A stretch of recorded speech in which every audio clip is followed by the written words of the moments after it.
আজকে আমরা জানব কিয়ামতের আলামত সমূহ কেন মহান আল্লাহ তাআলা আমাদেরকে জানিয়েছেন। এর ৫টি উদ্দেশ্যর মধ্যে দ্বিতীয় উদ্দেশ্য মানুষের ঈমানকে শক্তিশালী করা। আমরা প্রথম পর্বে জেনেছিলাম কিভাবে মানুষকে আল্লাহ সতর্ক করেছেন। আজকের পর্বে আমরা জানব যাতে মানুষের ঈমান শক্তিশালী হয়। মানুষ জন্মগতভাবেই চিন্তাশীল। আমাদের চোখের সামনে যখন কোনো ঘটনা ঘটে তখন আমরা জানতে চাই এর পেছনে রহস্য ও উদ্দেশ্য কী ছিল, কেন এর পরিবর্তন ঘটল। আজকে থেকে প্রায় ১৪০০ বছর আগে মহানবী সাল্লাল্লাহু আলাইহি ওয়াসাল্লাম বর্তমানে জামানা নিয়ে কিছু ভবিষ্যৎবাণী করেছিলেন। যখন এই ভবিষ্যৎবাণীগুলো বর্তমানে আমরা আমাদের চোখের সামনে ঘটতে দেখি তখন তো আমরা বিশ্বাস করতে বাধ্য হই আল্লাহর কথাই সত্য, আল্লাহর রাসূলের কথাই সত্য। আমরা বর্তমান জামানার দিকে লক্ষ্য করি। আল্লাহর রাসূল সাল্লাল্লাহু আলাইহি ওয়াসাল্লাম বলেছেন, সহিহ বুখারীর ১০০ নম্বর হাদিসে বর্ণিত, কিয়ামতের আগে আল্লাহ জ্ঞানকে উঠিয়ে নেবেন। যারা নেককার, হক কথা বলে, সত্য কথা বলে, এই রকম আলেম ওলামাদের মৃত্যুর মাধ্যমে যারা অজ্ঞ ব্যক্তি তাদের হাতে চলে যাবে দেশের নেতৃত্বের ভার। কারণ সহিহ বুখারীতে ৬৪৯৬ নম্বর হাদিসে বর্ণিত, রাসূল সাল্লাল্লাহু আলাইহি ওয়াসাল্লাম বলেছেন, মানুষের মধ্যে যারা সবচাইতে বেশি নিকৃষ্ট তারাই হবে নেতা নেত্রী, তারাই হবে বিচারক। তাহলে একবার কল্পনা করুন, যদি এটা আমাদের নবী সাল্লাল্লাহু আলাইহি ওয়াসাল্লাম বলেন, তাহলে এই সময়ে এই জামানাতে যারা হক কথা বলে, সত্য কথা বলে, তাদের অবস্থা হবে খুব ভয়াবহ খারাপ। কারণ যারা বিচারক তারা সুদখোর, ঘুষখোর এবং তারা সত্য কথা বলবে না, তারা মিথ্যার উপর চলে। তাহলে তো এই জামানায় আমরা এটাও বাস্তবে ঘটতে দেখছি। শুধু তাই নয়, আল্লাহর রাসূল সাল্লাল্লাহু আলাইহি ওয়াসাল্লাম আরও বলেছেন যে সহিহ মুসলিমে ৫২৩১ নম্বর হাদিসে বর্ণিত, কিয়ামতের আগে নেশা জাতীয় খাদ্যদ্রব্য অত্যাধিক বৃদ্ধি পাবে। এই সময়ে নেশাগ্রস্ত ব্যক্তি এদের সংখ্যা খুব বেশি হবে, আর যারা নেশাদ্রব্য আহার করে না এদের সংখ্যা খুব অল্প সংখ্যক হবে এবং নেশাদ্রব্যকে এরা স্বাভাবিক মনে করবে, হালাল খাদ্যর মতন করেই খাবে। এই সময়ে ব্যভিচার, ব্যভিচারিণী অত্যন্ত বেড়ে যাবে। আমরা বর্তমান সমাজের দিকে যদি লক্ষ্য করি, স্কুল কলেজ থেকে শুরু করে গ্রাম অঞ্চল, শহর অঞ্চলের দিকে ফ্যাশন শোর নামে যে পোশাকগুলো আমাদের মাঝে চলে এসেছে, যার ফলে আল্লাহ বলেছেন সূরা নূরের ৩০ এবং ৩১ নম্বর আয়াতে, হে ঈমানদার পুরুষ এবং ঈমানদার নারী। আল্লাহ বলছেন ৩০ নম্বর আয়াতে, হে বিশ্বাসী পুরুষ, তোমরা তোমাদের দৃষ্টিশক্তিকে নত করো এবং তোমরা তোমাদের লজ্জা স্থানের হেফাজত করো। আর ৩১ নম্বর আয়াতে আল্লাহ বলছেন, হে বিশ্বাসী নারী, তোমরা তোমাদের ওড়না দ্বারা মাথা থেকে বক্ষাদেশ আবৃত করো, তোমাদের দৃষ্টিশক্তি নত করো এবং তোমাদের লজ্জা স্থানের হেফাজত করো, আর তোমাদের সৌন্দর্য যাতে বাহিরে প্রকাশ না পায় সেই দিকে তোমরা মনোনিবেশ করো। এই ক্ষেত্রে বোঝা যায় আমাদের বর্তমান জামানার দিকে যদি আমরা তাকাই, আমরা বর্তমান জামানার দিকে দেখি এর পুরোটাই উল্টা। আল্লাহ যে কথা বলেছেন আল্লাহর আইনের বাইরেই সকলেই চলছে। তাহলে ব্যভিচার আর ব্যভিচারিণী তো অত্যন্ত বেশি আমরা বর্তমান সময়েই দেখতে পাচ্ছি। আর এইগুলোর ভবিষ্যৎবাণী তো আমাদের প্রিয় নবী মুহাম্মদুর রাসূলুল্লাহ সাল্লাল্লাহু আলাইহি ওয়াসাল্লাম আজকে থেকে প্রায় ১৪০০ বছর আগেই বলেছেন। আমরা মানুষ যেহেতু চিন্তাশীল, চিন্তা করতে ভালোবাসি এবং কোনো কিছুর সমালোচনা, গীবত করতে অত্যন্ত বেশি এই মানুষ ভালোবাসে, তাই এই ধরনের ঘটনা যখন গবেষণা করতে যাই যে এইগুলোর উৎপত্তি কিভাবে সৃষ্টি হলো, এক পর্যায়ে আমরা আজকে থেকে 1400 বছর আগে এক মহামানব এই ধরনের ভবিষ্যৎবাণী করেছিলেন, যার সত্যতা যখন আমরা পেয়েছি পবিত্র কোরআন ও হাদিসের আলোকে, তখন এই জামানায় যারা অত্যন্ত কষ্টে জীবনযাপন করছে, অর্থাৎ বর্তমান জামানায় লক্ষ্য করুন, যারা মুসলমান সত্য কথা বলে, শুধু মুসলমান নয় বরং সত্যবাদী যারা, সত্য কথা বলে যারা, যারা হক কথার উপর চলে, যারা আল্লাহকে বিশ্বাস করে, আল্লাহর রাসূলকে বিশ্বাস করে এবং আল্লাহর রাসূল যা বলেনি, যা কয়নি তা বলে বেড়ায় না, অর্থাৎ বিদআত করে না এবং শিরক করে না, আল্লাহর মাখলুকাতের অন্তরে অন্যায় পূর্বক কষ্ট দেয় না।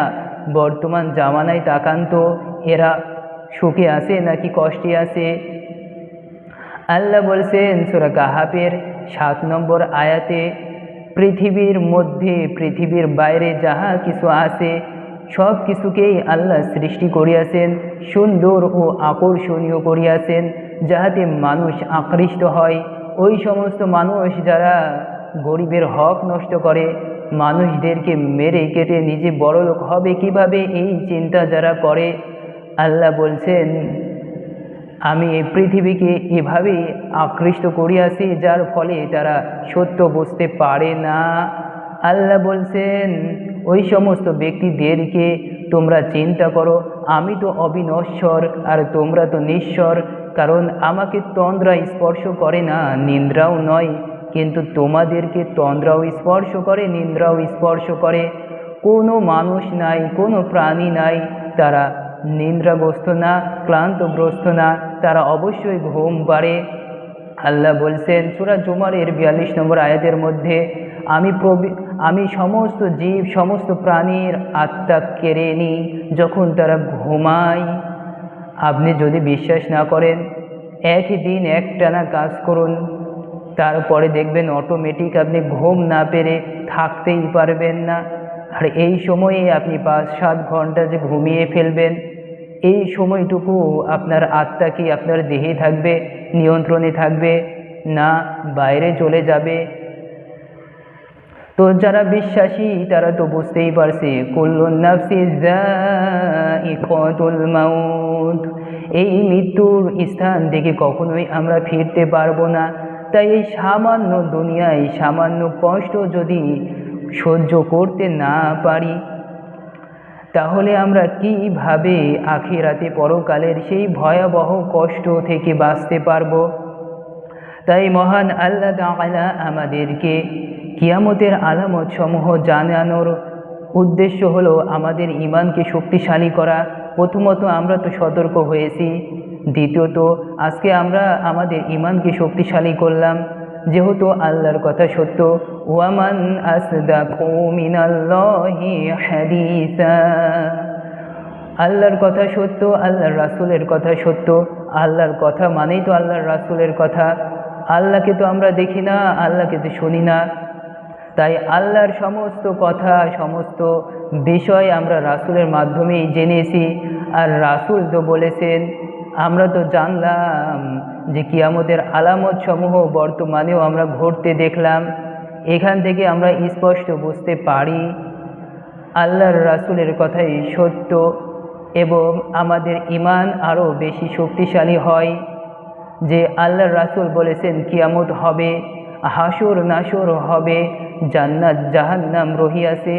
যাহারা দুনিয়ার মধ্যে নিমজ্জিত, যারা শুধু দুনিয়া নিয়ে ভাবে, মানুষকে মেরে কেটে শুধু বড়লোক হওয়ার চিন্তা করে এবং আরাম আয়েশে থাকার চিন্তা করে, আল্লাহ তাদের ব্যাপারে বলছেন সূরা কাহাফের 8 নম্বর আয়াতে, তোমরা পৃথিবীর মধ্যে পৃথিবীর বাইরে যা কিছু দেখছো আমি সব কিছুকে উদ্ভিদ শূন্য ময়দানে পরিণত করিব, সুতরাং এগুলো নিয়ে বেশি ভাবার দরকার নাই। যাহারা ইমানদার বিশ্বাসী, আল্লাহ তাহাদেরকে বলছেন তোমরা সূরা নূরের 30 আর 31 নম্বর আয়াত ফলো করে জীবন যাপন করো। সূরা নূরের 30 নম্বর আয়াতে আল্লাহ পুরুষদেরকে বলছেন, হে ঈমানদার পুরুষ, হে বিশ্বাসী পুরুষ, তোমরা তোমাদের দৃষ্টিশক্তি সংগত করো, নত করো এবং তোমাদের লজ্জা স্থানের হেফাজত করো। শুধু তাই নয়, 31 নম্বর আয়াতে বলছেন, হে বিশ্বাসী নারী, তোমরা তোমাদের দৃষ্টিশক্তি নত করো এবং তোমাদের মাথা থেকে বক্ষাদেশ ওড়না দ্বারা আবৃত করো, যাতে দেখা না যায়, বোঝা না যায়, এবং তোমাদের লজ্জা স্থানের হেফাজত করো, আর তোমাদের সৌন্দর্যকে বাহিরে প্রকাশ করিয়া বেরিও না। এবং তোমরা রাস্তায় যদি তোমাদের দৃষ্টিশক্তি নত করো, তাহলে অগণা পুরুষ এবং পুরুষের ক্ষেত্রে বেগানা নারী, এই রকম দৃষ্টি তাদের চোখের সামনে আর আসবে না। এইভাবে আল্লাহ বলছেন, মুমিন মুমিনাত, তোমরা দুনিয়ায় এইভাবে জীবন যাপন করো যাতে তোমরা পথভ্রষ্ট না হও। তাহলে আমরা বুঝতে পারলাম, কেউ যদি এখন আমাদেরকে বলে আল্লাহর রাসূল মিথ্যাবাদী, ইসলাম বলে কিছু হবে না, ইসলাম বলে কিছু নাই, তাহলে আমরা বিশ্বাস করব নাকি? কারণ আজকে থেকে 1400 বছর আগে যে নবী আমাদেরকে জানিয়েছেন, বর্তমানে সেই আলামতগুলোই বাস্তবে ঘটতে দেখছি। এখন কোনো ধর্ম অবলম্বী ব্যক্তিরা যদি বলে তাদের ধর্ম সত্য সঠিক, কই তাদের প্রমাণ আছে নাকি? তাদের তো কোনো প্রমাণ নাই, শুধু তারা দুনিয়াবি রাজনীতি করে বেড়ায়। কারণ আল্লাহর রাজনীতি করতে গেলে তারা তো ক্ষতিগ্রস্তর মধ্যে পড়ে যাবে। 5 ওয়াক্ত নামাজ, এটা তো অত্যন্ত কঠিন, কারণ 5 বার আপনাকে নামাজে যাওয়াই লাগবে এবং সঙ্গতভাবে নামাজ পড়া লাগবে। তাহলে এটা তো একটা বন্দির মতোই অবস্থা, জেলখানার মতোই অবস্থা। সেখানে আপনার ইচ্ছা শক্তি নাই যে আপনি 1 ওয়াক্ত 2 ওয়াক্ত 5 ওয়াক্ত নামাজ কাজা করবেন, পড়বেন না, বাদ দিবেন, ছেড়ে দিবেন, এর তো কোনো উপায় নাই। তো পরবর্তী প্রজন্ম যারাও আসবে, বর্তমান প্রজন্ম যারা আছি, ইনশাআল্লাহ মুসলমান তাদের ঈমানকে আরও বেশি শক্তিশালী করে ফেলবে। কারণ নবীর কথা সত্য এবং আল্লাহর কথা সত্য, এতে কোনো সন্দেহ নাই। আমরা পরবর্তী পর্বে 3য় উদ্দেশ্য সম্পর্কে জানব, তওবা ও নেক আমল বিষয়ে। আজকের আলোচনা এখানেই শেষ করছি। আল্লাহ আমাদের সকলকে সত্য পথে চলার তৌফিক দান করুক। আমরা সকলে বলি আল্লাহুম্মা আমিন। আখিরি দাওয়ানা আনিল হামদুলিল্লাহি রাব্বিল আলামিন। আল্লাহ আমাদের সকলের উপর বর্ষণ করুক শান্তি, রহমত ও বরকত। আসসালামু আলাইকুম ওয়া রাহমাতুল্লাহি ওয়া বারাকাতুহু।